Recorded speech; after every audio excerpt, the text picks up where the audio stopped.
오픈 AI, 스페이스X. 와, 이름만 들어도 정말 가슴 뛰는 그런 혁신 기업들이죠. 많은 분들이 이런 비상장 기업에 직접 투자하고 싶어 하시지만 사실은 문턱이 너무 높았습니다. 뭐 거액의 자산 가거나 아니면 특별한 인맥이 없으면 사실 기회 잡기가 어려웠잖아요. 그런데 만약에 단 $500, 우리 돈으로 한 60만 원 정도? 그 정도만 있어도 이런 기업들의 성장에 함께할 방법이 있다면 어떨까요? 네, 오늘은 바로 그런 가능성을 제시하는 하나의 투자 수단이죠. 캐시우드의 아크인베스트가 운영하는 아크 벤처 펀드, ARKVX. 여기에 대해서 좀 깊이 파헤쳐보려고 합니다. 특히 요즘 가장 뜨거운 분야, AI. 그중에서도 오픈 AI 같은 비상장 선두주자들의 이 펀드가 어떻게 접근하고 있는지 이거 좀 집중적으로 살펴보겠습니다. 과연 이 펀드가 여러분 같은 일반 투자자에게 정말 매력적인 대안이 될 수 있을까요? 아니면 뭐 화려한 이름 뒤에 숨겨진 어떤 함정 같은 건 없을까요?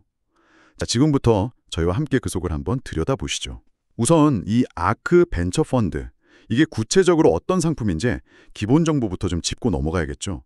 이 펀드는 주로 아직 상장되지 않은, 그러니까 성장 잠재력이 아주 큰 혁신 기업에 투자하는 걸 목표로 합니다. 그리고 그 운용사가 적극적으로 종목을 고르고 비중을 조절하는 액티브 펀드의 성격을 띱니다. 몇 가지 수치를 좀 보면요.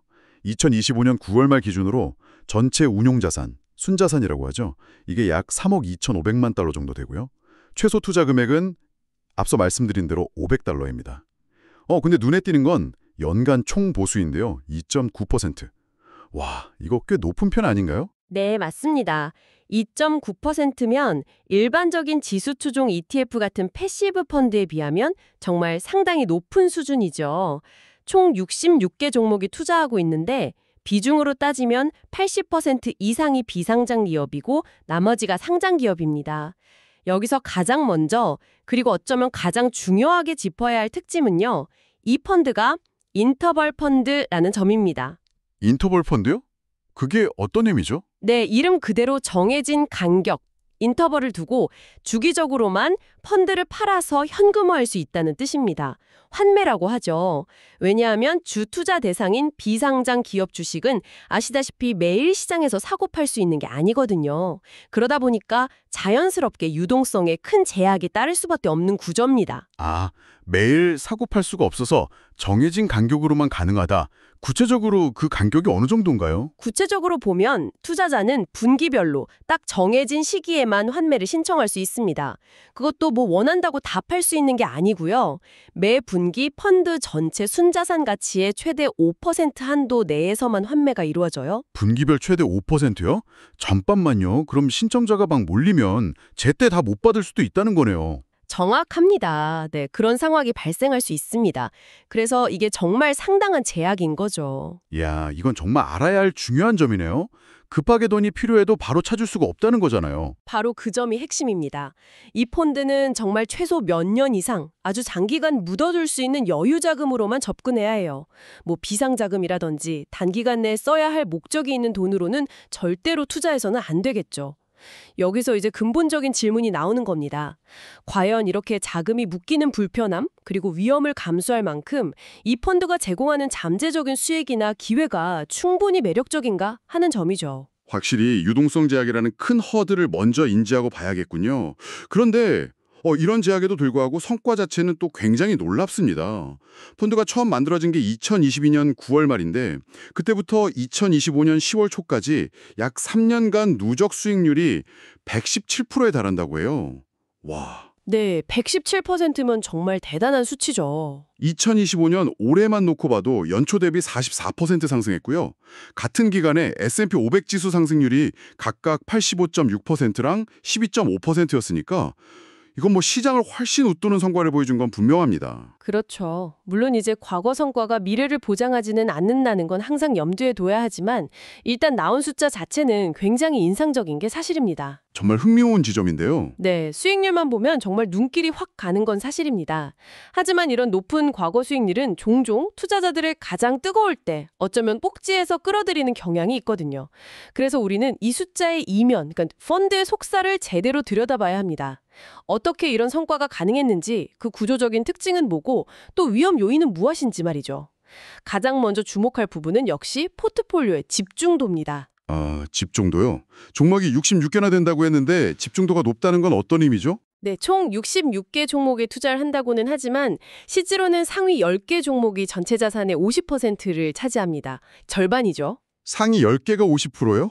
와, 네, 이건 우리가 흔히 생각하는 분산 투자와는 좀 거리가 멀죠. 소수의 핵심 기업에 대한 어떤 확신을 바탕으로 집중 투자하는 전형적인 고위험 고수익 추구 전략이라고 볼 수 있습니다. 이건 뭐 전통적인 의미의 분산이라고 보긴 어렵겠네요, 정말. 그렇죠. 그래서 이게 시사하는 바가 뭐냐? 사실상 몇몇 기업의 성공 여부에 펀드의 운명이 달린 셈이라는 거죠. 이런 높은 집중도는 캐시우드 펀드의 원래 스타일인가요? 아니면 이 벤처 펀드만의 특징일까요? ARK 인베스트의 다른 상장 주식 ETF들도 보면 혁신 기업에 집중 투자하는 경향이 강한 편이긴 합니다. 다만 비상장 기업 투자는 그 특성상 정보 접근성도 낮고 개별 기업 리스크가 훨씬 크기 때문에 이런 집중 투자가 가져올 변동성은 상장 펀드보다 훨씬 클 수 있다는 점을 알아야 해요. 아, 그렇군요. 그러니까 소수의 기업이 정말 대박을 터뜨리면 엄청난 수익을 줄 수 있지만 반대로 핵심 투자 기업 몇 개가 삐끗하면 펀드 전체가 크게 흔들릴 수 있다는 정말 양날의 검인 셈이죠. 하이리스크 하이리턴 구조가 아주 명확하네요.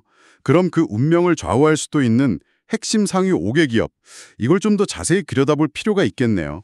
어떤 기업들이고 뭘 주목해야 할지 좀 짚어주시죠. 1위가 스페이스X, 비중이 9.42%나 됩니다. 네, 스페이스X는 뭐 이제 너무 유명하죠. 일론 머스크가 이끄는 우주 발사체 분야에서는 정말 독보적인 선두주자고요. 재사용 로켓 기술로 발사 비용을 획기적으로 낮췄고 또 위성 인터넷 서비스인 스타링크 사업도 굉장히 빠르게 확장하고 있습니다. 네, 그렇죠. 나사 같은 정부기관하고도 계약하고 정말 대단하죠. 다만 뭐 늘 따라다니는 이야기지만 일론 머스크라는 한 인물에 대한 의존도가 높다는 점은 잠재적인 리스크로 항상 거론되기는 합니다. 하긴 그렇겠네요. 2위는 피겨 AI, 비중 7.43%네요. 2022년에 설립됐으면 비교적 신생 기업인데 인간형 로봇, 휴머노이드 로봇을 개발한다고요? 맞습니다. 피겨 AI는 사실 투자자 명단이 그야말로 올스타급입니다. 한번 보세요. 엔비디아, 마이크로소프트, 오픈 AI, 아마존 창업자 제프 베이조스까지. 와, 진짜요? 쟁쟁한 이름들이 다 들어와 있네요. 네, 이건 분명히 기술력과 잠재력에 대한 시장의 높은 기대를 보여주는 신호라고 할 수 있겠죠. 하지만 여기서 한 발 더 나아가서 생각해 볼 필요는 있습니다. 이 휴머노이드 로봇 분야라는 게 기술적인 난제도 아직 많고요. 실제 상업화까지 가려면 아직 길이 좀 멀거든요. 아, 그렇죠. 영화에서 보던 그런 로봇이 현실화되려면? 네, 그래서 이 화려한 투자자 라인업이 과연 실제 성공 가능성을 얼마나 담보해 줄 수 있을까? 이걸 좀 냉정하게 봐야 합니다.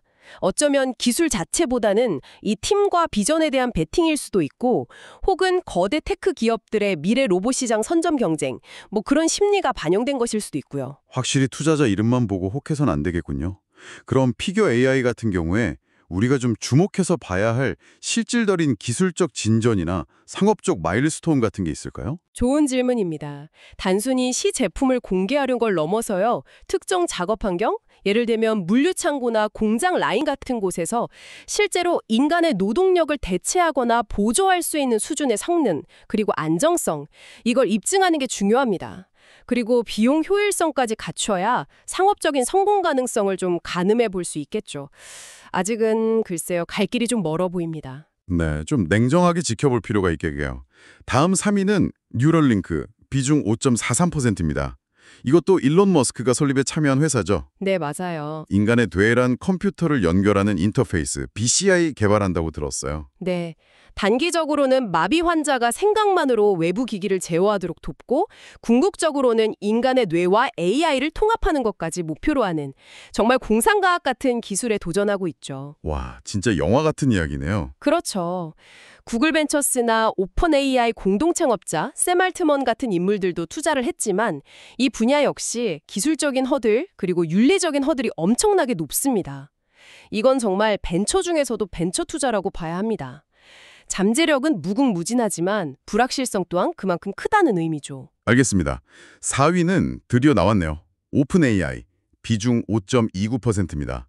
2022년 말에 챗GPT로 정말 세상을 뒤흔든 생성형 AI 혁명의 주역이죠. 머스크는 지금은 관련이 없지만요. 네, 오픈 AI의 최근 행보는 이 펀드 분석에서 정말 빼놓을 수 없는 핵심입니다.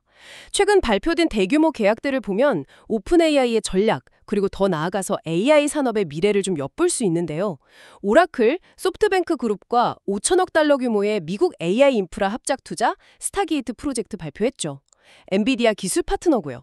5천억 달러요? 와, 규모가 상상을 초월하네요. 그렇죠. 또 최근에는 AMD로부터 차세대 AI 인프라용 인스팅트 시리즈 GPU 6기가와트 공급 계약, 그리고 AMD 지분 최대 10% 인수 계획까지 발표했어요. 그 몇 주 전에는 또 엔비디아하고도 메가딜을 체결했죠. 최소 10기가와트의 엔비디아 시스템을 배치하고 엔비디아가 최대 1,000억 달러를 오픈 AI에 투자할 수도 있다는 계획까지 나왔습니다. AMD랑 엔비디아 양쪽이랑 다 손을 잡는 거네요. 네. 그리고 물론 초기부터 주요 투자자이자 전략적 파트너인 마이크로소프트도 빼놓을 수 없고요. 이 모든 대규모 계약들은 딱 한 가지를 명확하게 보여줍니다. 최첨단 AI 경쟁의 핵심 동력이 바로 막대한 컴퓨팅 파워 확보에 있다는 것을요. 컴퓨팅 파워, 그게 그렇게 중요한가요? 이건 마치 새로운 산업 시대에 석유를 확보하려는 경쟁과 같다고 보시면 됩니다. 천문학적인 자본 없이는 AI 선도 경쟁에 이제 뛰어들기조차 어려워지고 있다는 신호죠. 특히 엔비디아와 AMD 양쪽 모두와 계약을 맺은 건 특정 공급업체에 대한 의존도를 좀 낮추려는 전략적인 판단으로도 해석됩니다. 그만큼 안정적인 고성능 칩 확보가 절실하다는 뜻이겠죠. 그런 대규모 투자와 파트너십을 보면 특히 마이크로소프트와의 관계를 생각할 때 오픈 AI가 과연 얼마나 독립적인 행보를 계속 이어갈 수 있을지 그 점도 좀 궁금해지네요. 아, 정확한 지적이십니다. 기술 개발의 방향성이나 상업화 전략에서 주요 투자자, 특히 막대한 클라우드 인프라를 제공하는 마이크로소프트의 영향력은 당연히 무시할 수 없을 겁니다. 이 관계의 역학 변화가 앞으로 오픈 AI의 미래 가치에 중요한 변수가 될 수 있습니다. 그렇군요. 마지막 5위는 람다랩스, 비중 4.81%입니다. 초지능 클라우드를 표방한다. 엔비디아 GPU 기반의 AI 전용 데이터 센터를 구축하는 회사라고 소개되어 있네요. 네, 맞습니다. 람다랩스는 AI 모델을 훈련시키거나 추론하는 데 필요한 고성능 컴퓨팅 자원을 빌려주는 사업을 합니다. 엔비디아와 또 서버 제조사인 슈퍼 마이크로 컴퓨터가 전략적 투자자로 참여했고 일부 오픈 AI 공동 창업자들도 투자했다고 알려져 있죠. 아, 그럼 여기도 투자자들이 꽤 괜찮네요. 네, 2026 상반기 IPO를 목표로 한다는 소식도 들리고요. 이들은 오픈 AI 같은 AI 모델 개발사들이 아니라 그들에게 필요한 곡괭이와 삽을 제공하는 인프라 기업으로 자리매김하려는 전략인 거죠. AI 개발에 필요한 인프라를 제공한다. 괜찮은 사업 모델 같은데요. 하지만 이 분야 역시 경쟁이 아주 치열해지고 있습니다.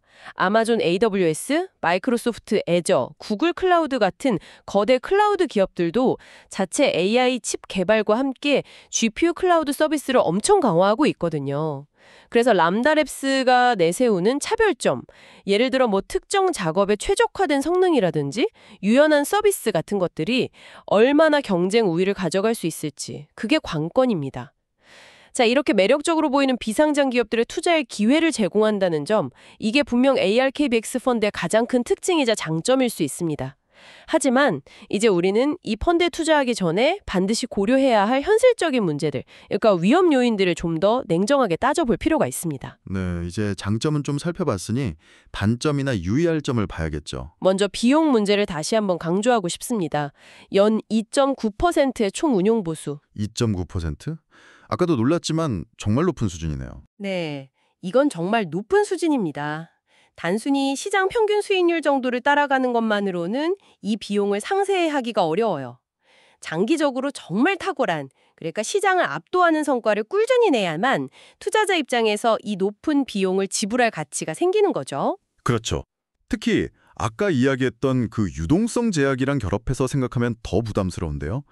내가 원할 때 팔 수도 없는 자산에 매년 2.9%씩 꼬박꼬박 비용을 내야 한다니 이건 투자 결정에 상당한 무게를 더하는 요인이네요. 맞습니다. 높은 비용과 낮은 유동성, 이 두 가지만으로도 사실 이 펀드는 아무에게나 선뜻 추천할 수 있는 상품은 아니게 됩니다. 여기에 더해서 앞서 살펴본 집중 투자의 위험도 있죠.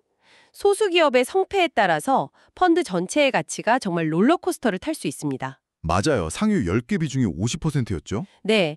그리고 마지막으로 비상장 기업 가치 평가의 어려움도 간과할 수가 없습니다. 가치 평가의 어려움이요? 그건 어떤 거죠? 상장 주식처럼 매일 시장에서 가격이 매겨지는 게 아니다 보니까 펀드 운용사가 분기별로 자체적으로 평가하는 그 가치, 순자산 가치, NAV라고 하죠. 그게 과연 얼마나 정확한지 우리가 알기가 좀 어렵습니다. 운용사의 평가 기준이나 방식이 투명하게 공개되지 않는 경우도 많고요. 그래서 현재 NAV가 고평가된 건 아닌지, 혹시 거품이 끼어 있는 건 아닌지 판단하기가 쉽지 않다는 거죠. 아, 비상장이라 가치 평가 자체가 좀 불투명할 수 있다. 이 말씀이시군요. 네, 그런 측면이 분명히 있습니다. 정리해보면 엄청 높은 수수료, 그리고 심각한 유동성 제약, 또 소수기업 집중 투자에 따른 변동성 위험, 마지막으로 비상장 기업 가치 평가의 불확실성까지. 와, 확실히 매력적인 투자 대상이면에 만만치 않은 위험들이 도사리고 있군요. 이건 정말 높은 위험 감수 능력이 있고 정말 초장기적인 투자 관점을 가진 아주 특별한 투자자에게만 적합할 수 있겠네요. 그렇습니다. 겉으로 보이는 화려함 이면에 구조적인 제약과 위험을 충분히 인지하시는 것이 정말 중요합니다. 결국 투자의 기본 원칙으로 돌아가게 되죠. 높은 잠재적 수익을 기대한다면 그에 상응하는 높은 위험과 복잡성을 감수해야 한다는 것입니다. 세상에 공짜 점심은 없다는 격언이 이 펀드에도 그대로 적용된다고 볼 수 있습니다. 네. 오늘 저희는 ARK 벤처 펀드를 통해서 오픈 AI나 스페이스X 같은 아주 혁신적인 비상장 AI 기업에 소액으로 투자할 수 있는 길을 살펴봤습니다. 설립 이후 보여준 인상적인 성과, 그리고 미래 기술에 대한 투자는 분명히 흥미로운 부분이었죠. 하지만 동시에 연 2.9%라는 높은 수수료, 분기별 최대 5%라는 아주 제한적인 환매 조건, 그리고 소수기업 집중 투자와 비상장 가치 평가의 불확실성이라는 만만치 않은 대가를 치러야 한다는 점도 확인했습니다. 혁신 기술이 생장 초기에 동참한다는 것. 이건 분명 매력적인 이야기입니다. 저도 솔깃했고요. 하지만 이런 고위험, 고수익 추구형 투자가 과연 여러분 각자의 재정 상황, 또 투자 목표, 그리고 무엇보다 위험에 대한 여러분의 감수 수준과 정말로 부합할까요? 오픈 AI나 스페이스X라는 이름이 주는 후광 효과를 넘어서 이 펀드의 구조적인 특징과 위험 요인이 여러분의 투자 철학과 맞는지 한번 신중하게 고민해 보셔야 합니다. 이 모든 것을 고려했을 때 ARK 벤처 펀드 같은 투자가 여러분의 전체 포트폴리오 안에서 어떤 의미를 가질 수 있을지, 혹은 가지지 말아야 할지 한번 깊이 생각해 볼 질문을 남기면서 오늘 이야기를 마무리하겠습니다. 오늘 저희와 함께 이렇게 깊이 파고들어 주셔서 감사합니다. 다음에도 여러분의 지적 호기심을 채워드릴 흥미로운 주제로 다시 찾아뵙겠습니다.